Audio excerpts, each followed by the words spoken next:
and welcome back to Lucky Loaders 15, where I'll be giving you 5 tips for tomorrow's horse racing action. Now before we get into that, let's quickly just recap on how our tips performed today. In the end, it was a frustrating day. The first 2 selections were real hard luck cases for us as they both came in second place. Nassis was my next best. She ran a great race, to be fair to her, but just got going late on to finish in second place behind Last Empire. Just got the first run, but there was nothing wrong with the performance. Phoebe as well ran a good race, but just bumped into an improver today who was drawn in the prime position. So that's the way it goes there. And then our other selections over at Galway were very disappointing, to be fair. Never really got into the race at all. Call Me Dolly was well beat early on. She was hampered at one stage, but yeah, I just think she was probably outclassed in the end.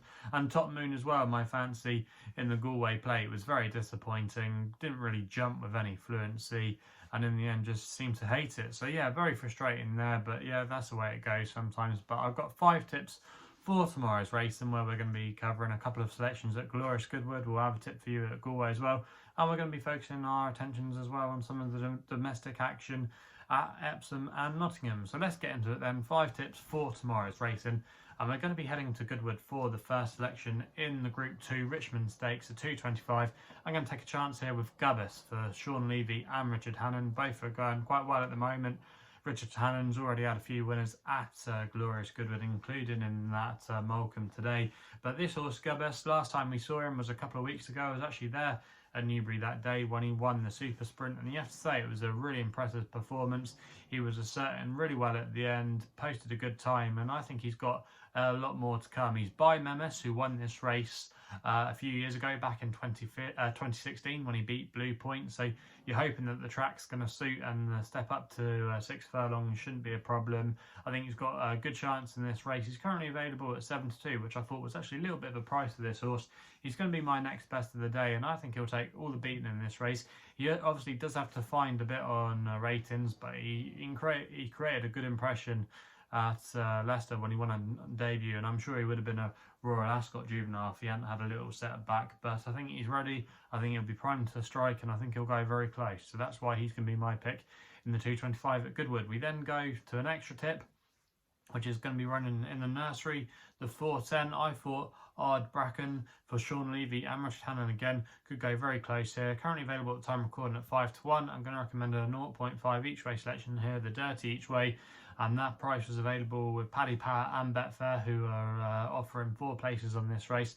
Now this horse, Ardbraccan, for Sean Levy and Richard Hannon, won last time out at Newmarket when Sean Levy was booked that day. It was a good performance, beating some useful types in a warm Newmarket novice race, and has actually been given a rating of 85. But I do think that is actually quite a workable mark for this horse.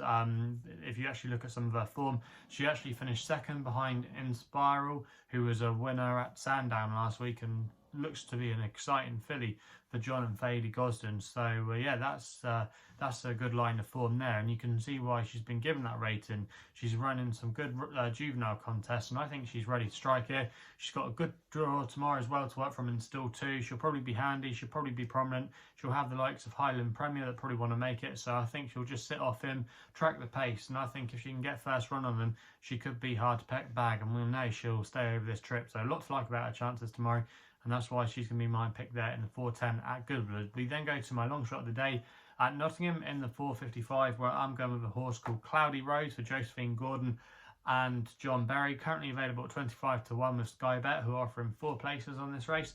I'm going to recommend a 0.5 each way selection here. Now this horse, Cloudy Rose, is going to be stepping up in trip tomorrow to 2 miles for the first time. Now if you actually go back and watch her last start and watch the replay, she actually finished in 4th place at Yarmouth, and that was over a mile and 6. She bumped into a useful sort of Sir Mark Prescott's, who's one of those handicap improvers. She's now rated 82, so it was obviously not a bad race. I didn't think the second horse was bad either, from Sir Michael Stoutshard, who subsequently hasn't boosted that form to some somewhat of a degree, but still, nevertheless, I do think it was actually a credible run, and I think this race is actually weaker tomorrow compared to that run last time out at Yarmouth. And if you watch her, she was rallying very well in the closing stages, and I think she'll relish going up the extra couple of furlongs. Her dam was a winner over this trip, so stamina shouldn't be a concern. She shaped well, and she was actually dropped a pound for that last run, down to a mark of 49. Josephine Gordon is doing a really lightweight, so I do think that this horse has a really good chance tomorrow. There's a bit of pace up in here as well, which I think will suit her, and I think she'll be doing her best work late on. And I think at 25 to 1 with 4 places, that's a good each way bet there, and that's why I'm putting her up as my long shot of the day in the 4.55 at Nottingham. We then head over the RSC for our selection at Galway in the Galway Hurdle, the 6.15. Going to take a chance here with Ciel and Neige for Paul Townend and Willie Mullins in the colours of JP McManus. Now this horse ran arguably one of his best races ever last time out, when he probably should have won in a decent handicap at Punchestown. He was in the lead, but then he just got mugged on the line, and it's interesting that they're going to first time blinkers here, which I just think might improve him. He's a horse that's got a couple of quirks, but has always shown a lot of ability. He finished second in a Betfair hurdle a couple of years ago. I remember putting him up at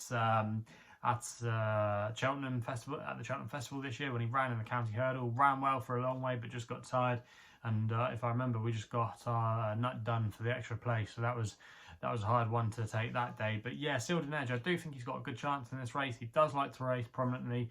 Paul Townend, a positive jockey booking, and I do think this horse has got a good chance. He's 10 to 1 with SkyBet at the moment, who are offering 7 places on the race. I'm going to recommend a 0.5 each way selection on him. We then go to my last pick of the day, which is going to be running in the final race at Epsom, the 8.35. We're going with my nap here.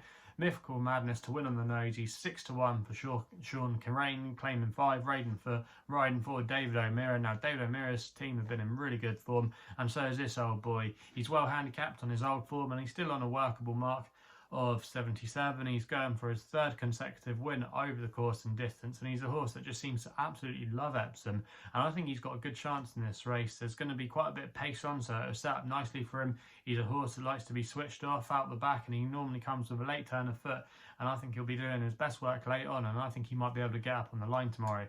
Like I say, I think he's got a lot in his favour. He's got not a bad draw as well from stall 6. I think if they do go a good gallop, which I think they could, there's a few horses that like to get on with things. I think it could just set up really nicely for him, and he gets my vote to get his head in front there. So they're the tips for tomorrow's horse racing action. If you're still enjoying these videos, remember to hit that thumbs up button and subscribe here to my YouTube channel at LuckyLoaders15. Also as well, let me know in the comments box below what you fancy tomorrow. If you want to follow me on social media, Twitter is the place to do so, where my handle is at LuckyLoader15. And if you want to find out a little bit more about myself, my website is www.chrisloaderracing.co.uk. So please gamble responsibly. Hopefully we can have some winners for you tomorrow, and we'll be seeing you soon.